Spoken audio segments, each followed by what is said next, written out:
Hi అండి, ఎలా ఉన్నారు అందరూ? బబ్లు బ్లాగ్స్ బై అమ్మ ఛానల్కి స్వాగతం అండి. ఈరోజు నేను బెండకాయ పులుసు ఎలా చేయాలో చేసి చూపిస్తాను, వచ్చేసేయండి. దానికోసం నేను ఒక 400 గ్రాములు బెండకాయలు తీసుకున్నానండి, టమాటాలు, ఆనియన్, 2 పచ్చిమిర్చి తీసుకున్నాను. అయితే ఇది నేను తెలంగాణ స్టైల్లో ఎలా చేస్తారో చూపిస్తానండి, ఆంధ్ర స్టైల్లో కాదు. ప్రాసెస్లోకి వెళ్దాం, వచ్చేసేయండి.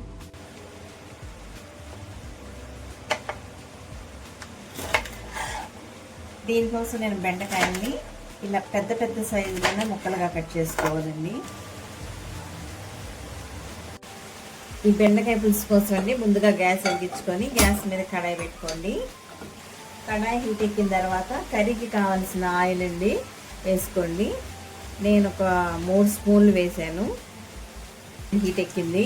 తాలింపు గింజలండి, జీలకర్ర, ఆవాలు, పచ్చిశనగపప్పు, వేయించిన శనగపప్పు ఇవి వేసుకుందాము.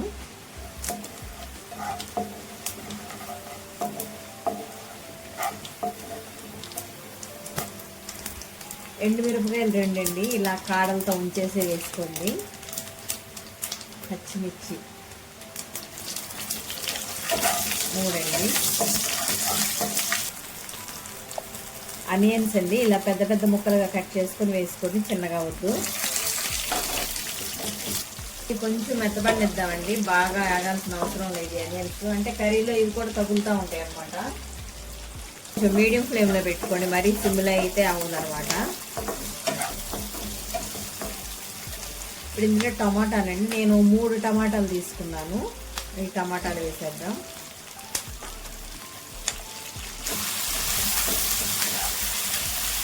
పసుపు అండి, పసుపు ఒక 1 స్పూన్ వేసుకోండి. గళ్ళుప్పండి 1 స్పూన్ వేయండి, పులుసు కాబట్టి నేను స్పూన్ వేసానండి. చాలపోతే నేను లాస్ట్లో చూసి అడ్జస్ట్ చేసుకుంటాను. మీరు మీ రుచి తగినంతగా వేసుకోండి.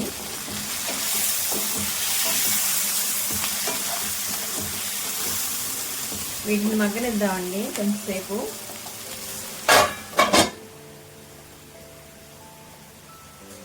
మూత చూద్దామండి మగ్గనియలేమో. మగ్గనియండి, ఇలా మగ్గితే చాలు, మరి మెత్తగా అవసరం లేదు. ఇందులో నేను 1/2 స్పూన్ అండి, స్పూన్ వేయట్లేదు, 1/2 స్పూను అల్లం వెల్లుల్లి పేస్ట్ వేస్తున్నాను. ఈ అల్లం వెల్లుల్లి పేస్ట్ పచ్చి వాసన పోయే వరకు వేయించండి. ఇప్పుడు మనం ముందుగా కట్ చేసి పెట్టుకున్న బెండకాయల్ని ఇందులో వేసేద్దాము. ఈ పులుసుకి ఇలా పెద్ద పెద్ద ముక్కలుగా ఉంటేనే బాగుంటుందండి.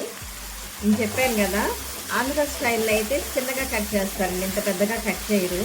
ఇది నేను తెలంగాణ స్టైల్లో చేస్తానని చెప్పాను కదా, వాళ్ళైతే ఇంత పెద్దగానే కట్ చేస్తారండి బెండకాయలు పులుసు కోసం అని.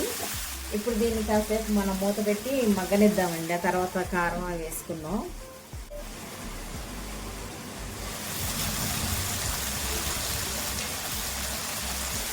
మగ్గిపోయాయండి బెండకాయలు, ఇలా మగ్గితే చాలండి. ఇప్పుడు దీనికి కూరకు కావాల్సిన కారం మసాలాలు మనం యాడ్ చేసేసుకున్నాము.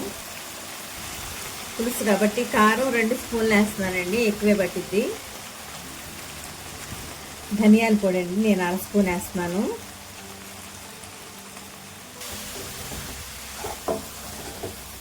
ఈ మసాలా ఈ బెండకాయలు పట్టేటట్టు ఒకసారి తిప్పుకోండి అండి, ఒక 2-3 సార్లు ఇలా. ఇప్పుడు నేను ముందుగా అండి ఒక నిమ్మకాయ సైజ్ అంత చింతపండు నానబెట్టుకున్నాను. ఇప్పుడు ఆ రసం తీసుకోసేస్తానండి. ఇదిగోండి, ఈ చింతపండు రసాన్ని నేను ఈ కర్రీలో పోసేస్తాను. ఇంకా నీళ్ళు ఎక్కువ పడతాయండి, మీరు పులుసు చూసుకొని విడిగానే నీళ్ళు పోసుకోండి.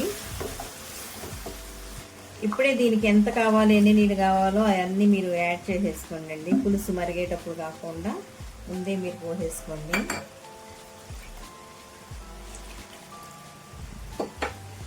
దీంతో నేను ఇంకా 2 కప్పులు చిన్న గిన్నెలు పోస్తానండి. ఒకటి పోసాను, ఇది రెండోది.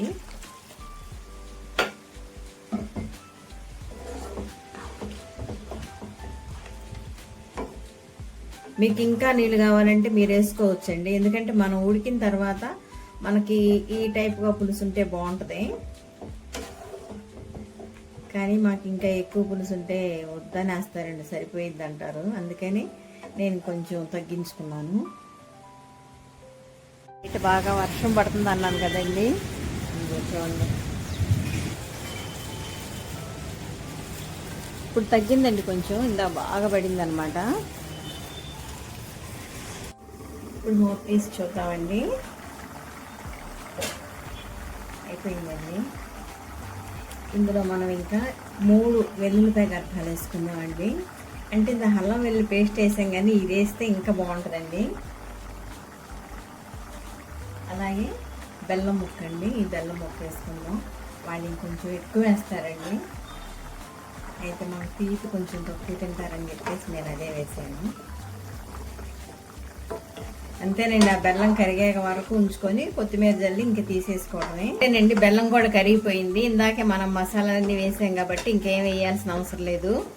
కొత్తిమీర జల్లుకొని తీసేసుకుంటే అయిపోయినట్టేనండి. ఇప్పుడు ఉప్పు చూసుకున్నామండి ఎలా ఉందో, అన్నీ సరిపోయినాయో లేవో. నేను గ్యాస్ సిమ్లో పెట్టేసేసాను. అన్నీ పర్ఫెక్ట్గా సరిపోయినాయండి. ఇది కర్రీ ఫైనల్ లుక్ అండి. ఇది చూడండి, ఈ పులుసు ఉండగానే మనం తీసేసుకోండి. పులుసు కూడా చూడండి చిక్కగా చక్కగా ఉంది, కలుపుకోవడానికి వీలుగా పలచగా ఏమి లేదు. ఇలా ఉండగానే మనం దీన్ని ఇంకా ఆపేసుకోవాలండి. వేడి అన్నంలో మనం ఈ బెండకాయ ఒక్కొక్క ముద్దకు ఒక్కొక్కటి పెట్టుకొని తింటే అమోఘం అండి. రైస్ అయింది కానీ ఇంకా ఆరలేదండి, లేకపోతే నేను మీకు టేస్ట్ చేసి చెప్పేదాన్ని. థ్యాంక్ యూ ఫర్ వాచింగ్ అండి. బాయ్.